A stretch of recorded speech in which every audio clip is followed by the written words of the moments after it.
दोस्तों जानते हो इंग्लिश के एग्जाम में क्या होता है? तुमने तैयारी तो बहुत अच्छे से कर ली होती है, तुमने सैंपल पेपर भी लगा लिए, मैराथन क्लासेस भी कर ली, बहुत अच्छे से रिवीजन भी कर ली, पेपर भी तुम्हारा बहुत अच्छा गया होता है। लेकिन जब रिजल्ट आता है तो रिजल्ट के बाद नंबर आते हैं 80 में से 55, नंबर आते हैं 80 में से सिर्फ 60, इसके आगे ऊपर निकल ही नहीं पाते।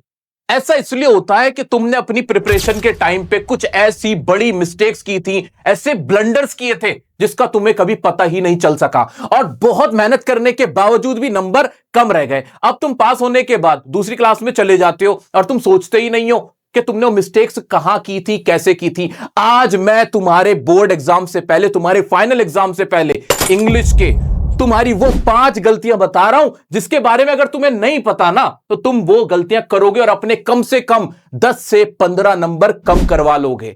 और साथ में मैंने सोचा है कि पूरे भारत के अंदर सभी बच्चों का एक ऑल इंडिया लेवल पे हर क्लास का 9, 10, 11, 12 का एक इंग्लिश का टेस्ट लूंगा। एक ऐसा टेस्ट जो कि फाइनल बोर्ड एग्जाम से या फाइनल एग्जाम से पहले होगा। क्या तुम वो टेस्ट देना चाहोगे? मुझे कमेंट करके बताओ।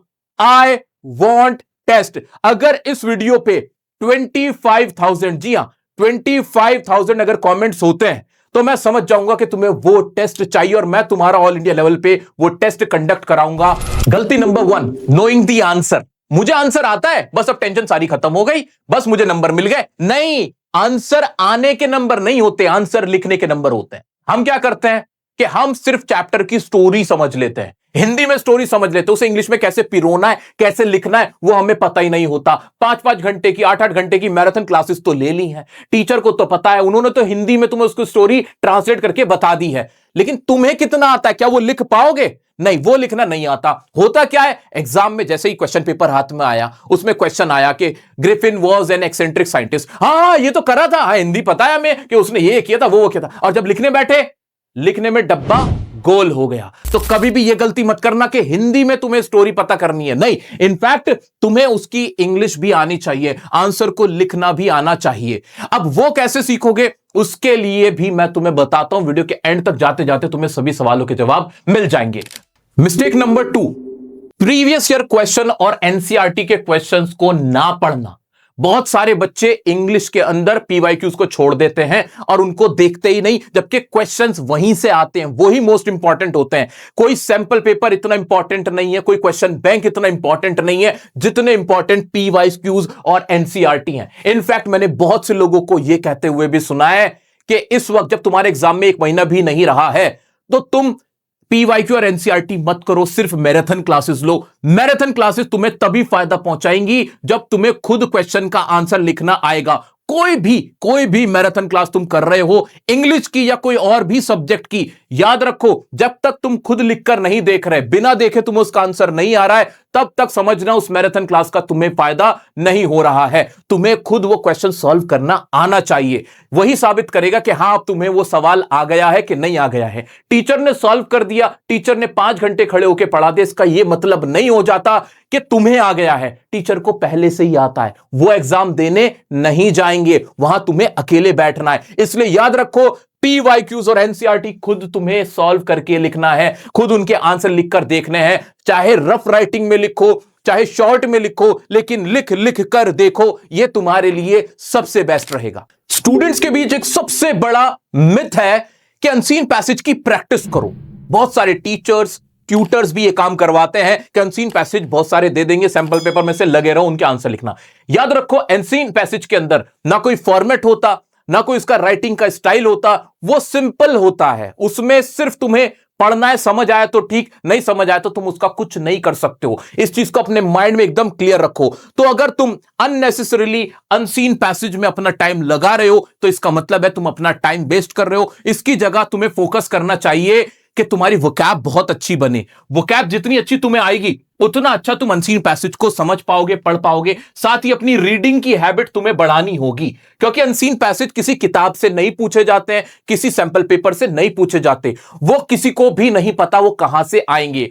तो पूरी प्रिपरेशन के दौरान अगर तुमने टोटल मिला के 1 या 2 अनसीन पैसेज भी सॉल्व करके देख लिए तो वो इनफ है, उससे ज्यादा की कोई जरूरत नहीं है। बल्कि उसका समय बचाकर तुम अपनी वोकैब स्ट्रांग करो, अपनी ग्रामर स्ट्रांग करो, ताकि तुम अनसीन पैसेज को समझ पाओ। यह तुम्हारे लिए सबसे बेस्ट रहेगा। दोस्तों, मिस्टेक नंबर 3 बताने से पहले मैं ये बता देना चाहता हूं कि मैं दसियों साल से सिर्फ इंग्लिश पढ़ाता हूं, पढ़ता हूं, बच्चों से बात करता हूं, उनका रिजल्ट भी देखता हूं, टॉपर से मिलता हूं, एवरेज से मिलता हूं और फेलियर से भी मिलता हूं, जो फेल हो चुके होते हैं।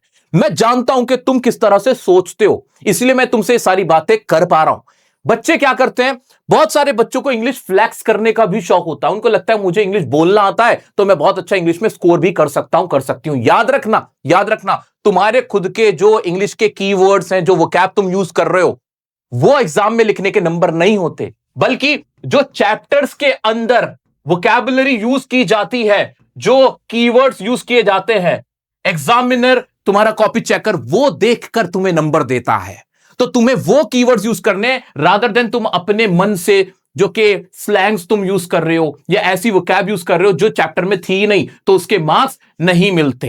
इस चीज को अपने माइंड में तुम्हें बिल्कुल क्लियर करके चलना है। जैसे चैप्टर, अगर कोई क्लास 10th की अगर मैं बात करूं, नेल्सन मंडेला का चैप्टर है लॉन्ग वॉक टू फ्रीडम, उसमें अपार्टाइड एक वर्ड यूज किया गया, तो तुम्हें वर्ड डालना होगा, वो लिखना होगा, क्योंकि वो बुक का इंपॉर्टेंट कीवर्ड है। इस तरह से तुम्हें अपने आंसर को फ्रेम करना है। तो अपने खुद के कीवर्ड्स यूज करने की कोशिश मत करना, जो चैप्टर्स में है तुम्हें वो डालने हैं। इसी तरह से राइटिंग सेक्शन के अंदर जो तुम्हारा लेटर होता है, जो तुम्हारा एनालिटिकल पैराग्राफ होता है, तुम्हारा आर्टिकल होता है, सभी क्लासेस की बात कर रहा हूं मैं 9 to 12th, इन सभी के आंसर लिखते वक्त तुम्हें कुछ स्पेसिफिक फ्रेजेस यूज करने चाहिए जो मैंने तुम्हें सिखा रखे हैं।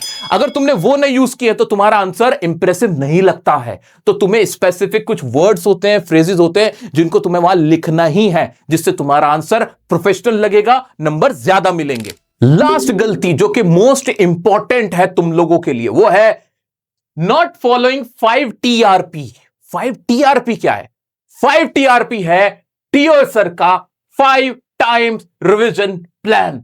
अगर तुमने ये रिवीजन प्लान फॉलो नहीं किया है तो तुम अपने कम से कम 20 नंबर मिस कर रहे हो, क्योंकि मैंने तुम लोगों के लिए YouTube पर फ्री में 5 टाइम्स रिवीजन प्लान शुरू किया हुआ है, जो कि बहुत फेमस है। पूरे भारत के बच्चे जानते हैं, 10th और 12th वाले, कि हर साल डियर सर का 5 टाइम्स रिवीजन प्लान आता है, जिसमें मैं तुम्हारी एग्जाम से पहले कम से कम 5 बार रिवीजन कराता हूं। तुम्हें इतना घोल के पिला देता हूं कि तुम्हें एग्जाम फिर इंग्लिश का हलवा लगने लगता है।